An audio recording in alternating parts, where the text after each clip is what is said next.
नवरात्र का मौसम आया, आस्था, इतिहास और जश्न की आत्मा लेकर, गरबा के रंग, ढोल और ताल लेकर। लेकिन इस बार डांडिया के बीच सिर्फ ढोल नहीं बज रहे बल्कि बवाल भी मचा है। आखिर गरबा में कौन नाचेगा? वीएचपी कहता है सिर्फ हिंदू नाचेंगे। बागेश्वर बाबा कहते हैं जैसे हिंदू हज नहीं जाते वैसे ही गैर हिंदू गरबा में ना जाएं। कांग्रेस नेता आरिफ मसूद ने कहा है कि मुसलमान गरबा पंडालों से दूर रहें। अजीत पवार गुट कहता है धर्म के नाम पर एंट्री रोकना ठीक नहीं, सुरक्षा पुलिस संभालेगी। विवाद है कि मुस्लिम युवाओं को गरबा में एंट्री क्यों?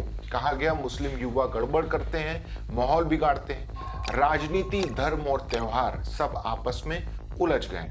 गरबा विवाद आज है, लेकिन इतिहास हमें यही सिखाता है कि त्योहार जोड़ने के लिए बने थे, तोड़ने के लिए। हमारा देश भारत की खूबसूरती ये है कि ईद के मेले में हिंदू शरीक हुए और दीपावली की मिठाई मुस्लिम दोस्तों ने बांटी। गरबा भी इसी साक्षी संस्कृति का हिस्सा रहा है। आज भी कई मुस्लिम कलाकार गरबा की धुन बजाते हैं या स्टेज सजाते हैं। त्योहार हमेशा से जोड़ने का काम करते हैं, ये हमारी मिट्टी की रूह है। गरबा शब्द आया है गर्भदीप से, मिट्टी के घड़े में जलता दिया।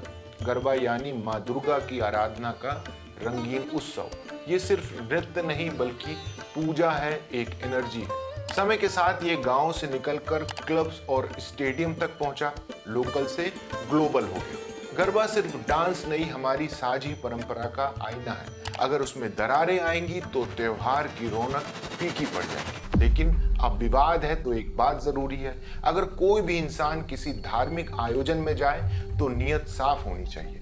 गरबा में जाइए आस्था से, सम्मान से, ना कि किसी को आहत करने या माहौल बिगाड़ने की नियत से।